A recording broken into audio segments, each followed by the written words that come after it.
You're listening to the Options Insider Radio Network, the home of the Options Podcast. For more quality options programs, visit theoptionsinsider.com or search for Options Insider Radio Network in your podcast provider of choice. Listeners can also access all of our programming through our mobile app available in the iTunes and Google Play stores. Select programs are also available via live stream at mixlr.com/options-insider. That's mixlr.com/options-insider. Don't forget to follow along with your favorite programs and submit your own questions for the hosts at twitter.com/options, stocktwits.com/options, facebook.com/theoptionsinsider, or via questions at theoptionsinsider.com.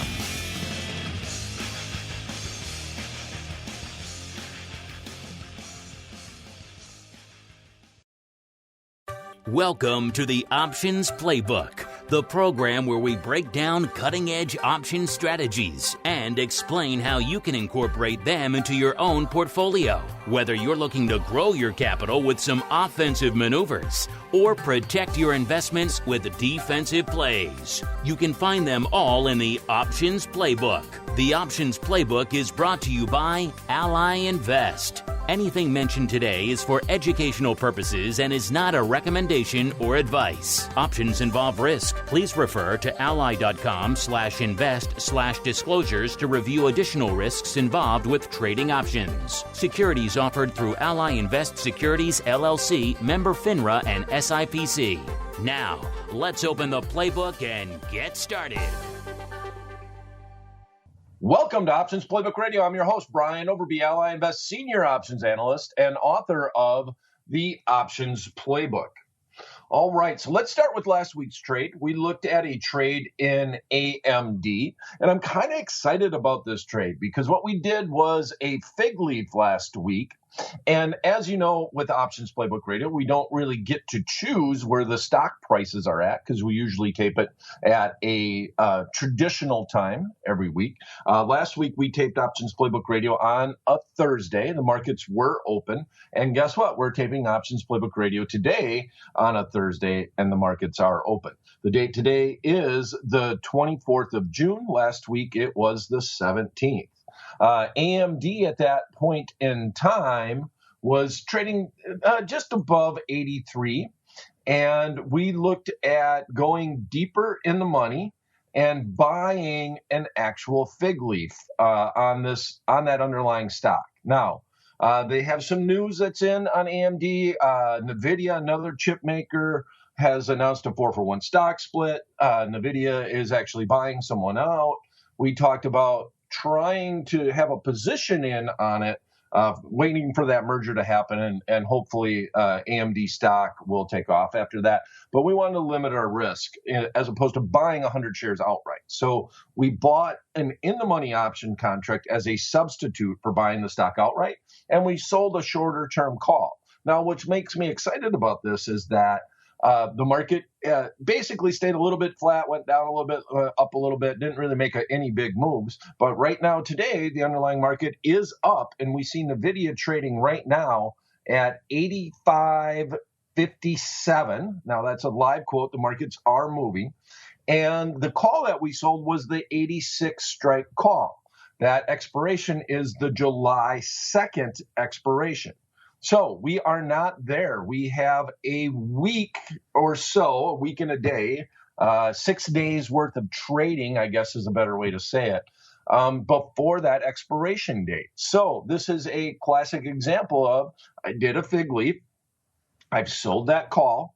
I don't own the stock. I own something that acts like the stock, and hence that's where the name of the fig leaf came with inside the Options Playbook, in that I have something that looks like a covered call, but it's not a covered call, so I'm kind of covered.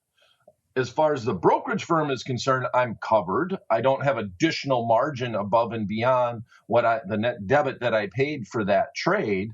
But if I get assigned, I'm going to have to do something. Why? Because I don't own the stock. I just own an option contract. So we always talk, whenever we look at fig leaves, we always talk about the need to do something if the stock gets to your short strike before that expiration. And right now, we just happen to be taping Options Playbook Radio, and we are 40 cents away from our short strike. So to me, this would be the time when you would think about doing something. So what can we do? What's the do something? Easiest thing to do is just close out the trade. We were correct on our forecast.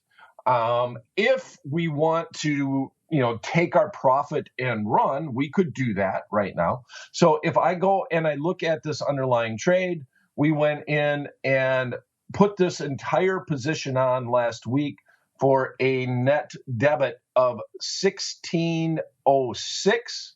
The market has made a run up. It's at 85.57. And we could now go out and sell that trade for almost $18. We'll call it $17.90 on the midpoint. So a decent profit, especially considering that if you look on it on a percentage basis, but I don't like to look on it as a percentage basis because we're really thinking about, well, the monies that we would have used would have been enough to buy 100 shares of stock. So I don't really look at it as to what we actually risk, because we're not going to go out and use the leverage and buy as many fig leaves as we possibly can, right? We're just using this as, well, we had around $8,600 to go on out and buy this underlying stock overall. And instead of that, we bought this option contract in general. So with that said, that would be the simplest thing to do.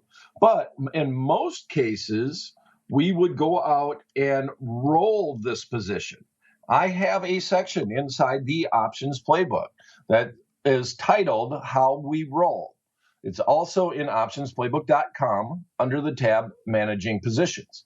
And we always say one of the biggest things about covered calls or fig leaves is that a lot of people wait too long. They let the option contract that they sold get too far in the money, and then they say, oh, please help me out. Brian, my option is deep in the money and we're close to expiration. What do I do? Well, at that moment, it's basically like saying, I've just driven my car off the cliff. I know it may be totaled, but could you please fix it? That would basically be my analogy. You need to do something before the car gets off the cliff, right? You need to make an adjustment so you don't go off the cliff and you still have a chance to keep your position in check, if you will. Okay, so if we were to roll that trade, we're going to go out and look at just rolling 1 week out. Now, if we roll 1 week out, that means we're going from the July 2nd expiration to the July 9th expiration. And whenever you're rolling up and out, the goal usually is to do it for a net credit to the account. Now, I want to emphasize that when you roll, you are taking a loss most of the time. I guess not all the time, but 90% of the time you're going to be taking a loss on the initial option contract. And you are going to be then hoping that the underlying will stay below the new contract strike price. We get it done for a net credit, and net, that entire short option position is a gainer when it's all said and done. Okay, is a profitable position. I don't know where I came up with the term gainer, but we'll just run with it. All right, so with that said, the July 2nd contract is the 86 strike call. And the July 9th contract, if we just go out 1 week in time, is going to be the 87 strike call. Now, right now, with the markets hopping, the stock's at 85.60 approximately. It's like I said, it's moving.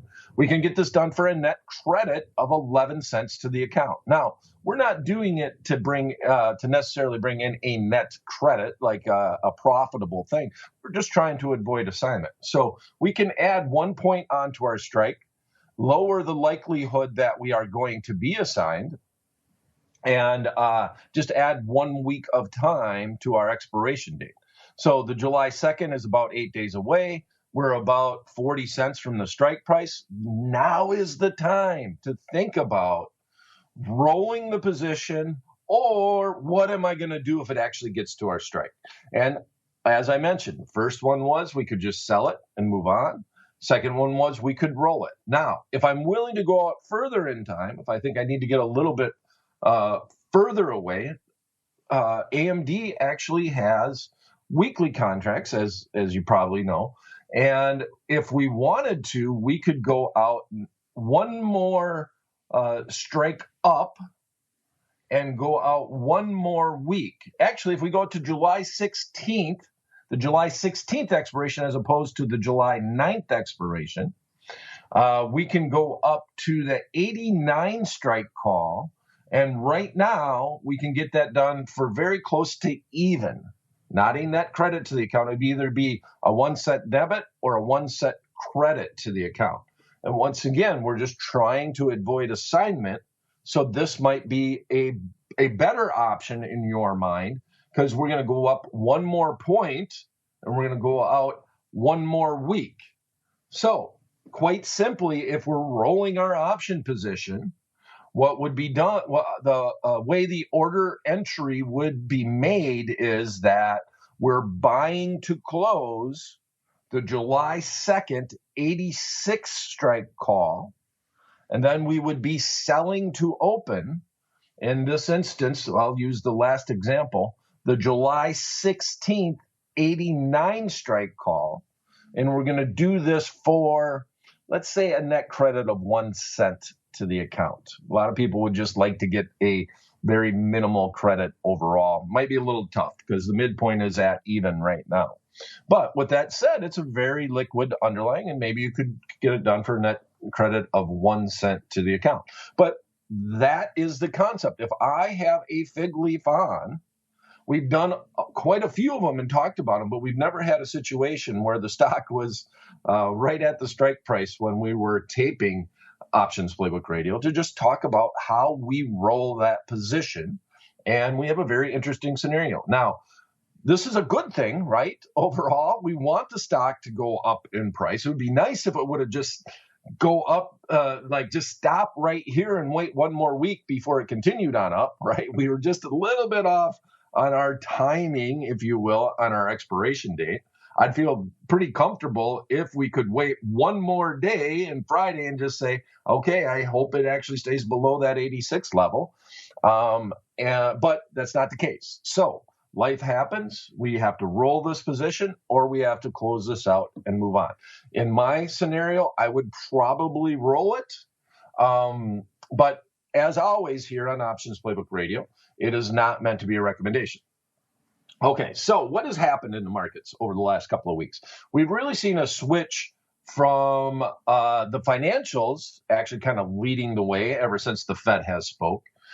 We had some bad jobs numbers today, overall unemployment, and the market is up. It took it with a grain of salt, and the market is just basically flat to up today. So now the focus has really been on the NASDAQ stocks. A lot of the FANG stocks are bouncing back, and also the healthcare stocks, which I'm not quite sure why we haven't really had a strong push in a lot of the healthcare stocks. I mean, they've done well. Obviously, if you were in a lot of the healthcare stocks before the vaccines came out, you did pretty well, but you didn't blow the doors off. So we're going to stay in that scenario. We had some good news on Moderna today. Moderna basically came out and said that, or they determined that their vaccine is doing very well against the Delta variant. So to do well against the Delta variant seems to work well for option trading, right? See that what I did there? So they're talking about the Delta variant. Options have Delta. So why not do a trade on Moderna?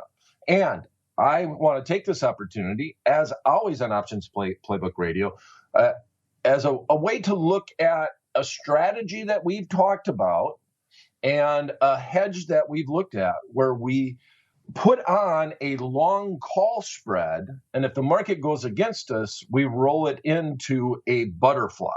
That means we're bullish on the underlying. We're going to sell that at the money call and buy a little bit in the money call, but we're selling more time premium than we're buying.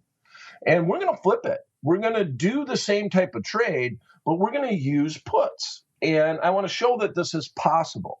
As opposed to buying a long call spread, we're going to sell a short put spread. And when we sell this short put spread, we're going to be bringing in a net credit to the account.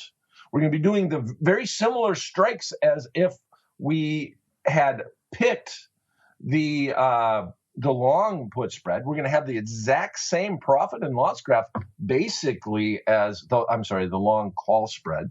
And I just want to show you how you set it up, and we can still turn this into a butterfly if we wanted to. But things kind of change, because one of the biggest things about trading options is the lower price options literally have better markets. And so if I sell the put spread and I'm correct on my forecast, the market goes up, the value of those puts are going to go down in price. It's being a little bit easier to close it out. As a matter of fact, if it went up enough before that expiration date, the options would just expire worthless and you wouldn't even have to close out the trade. So I just want you to be aware of the fact that this is possible. I think it's a little bit harder in general if you're a basic option trader to just kind of put your head around the fact that I'm going to sell an option contract that is right at the money, and I'm going to buy an option contract that's out of the money. I'm going to bring in a net credit to the account, and how I'm going to actually roll that into a butterfly overall. But let's get to the trade. I'm getting a little long in the tooth. Okay, so here we go. Moderna right now is trading at $219.57. The stock is up $7.53. The market took it as good news that the Delta variant, that the virus is very good on that Delta variant that is being discussed all across the world. And we're going to be 5 points wide. So the maximum this could trade for is $5. The midpoint on this trade is $2.60 right now. So I guess I need to give you the strike prices, right? We're going to use that same expiration that we were short in AMD. We're going to use the July 2nd expiration. We're going to go out 8 days in time. We are going to sell the 220 strike call, the most at the money strike call with Moderna at 219.57. And then we're going to go a little bit out of the money in this instance with puts. It would be considered out of the money. And we're going to buy the 215 strike put. Now, that means that we want that underlying stock to literally stay where it's at or drift higher. We would like it to finish above 220 in that situation. That means we could make the maximum on our trade, which is the $2.60 net credit. If it continues on up over the next 8 days, even in the next couple of days, there's going to be a lot of time decay in these option contracts. We have a fairly expensive underlying. We have it trading right around 60% implied volatility. So a few days worth of time decay will be a big deal. So if we could even make it till Monday of next week, it's only an 8-day trade overall. Time decay would definitely be our friend. Now, if the market went down, this is the way that we would roll into the put butterfly. If the market went down in price, the situation would be that these option contracts would be more in the money, but what we would end up doing is selling another 220 strike call and then buying the 225 strike call overall. Now that is a long put spread, and we're going to have to pay a net debit for that position. And I want to make sure that that net debit isn't more than the net credit that I received overall.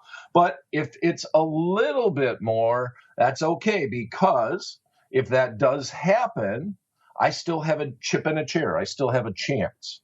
So if this thing was, that long put spread was trading for, let's say, $3.60, all right, if it was trading for that, I could put this position on, and then my maximum upside would still be the width of the spread, 5 points. I'd still want the underlying stock to come up to the 220 level, but my maximum risk on this trade would be $1.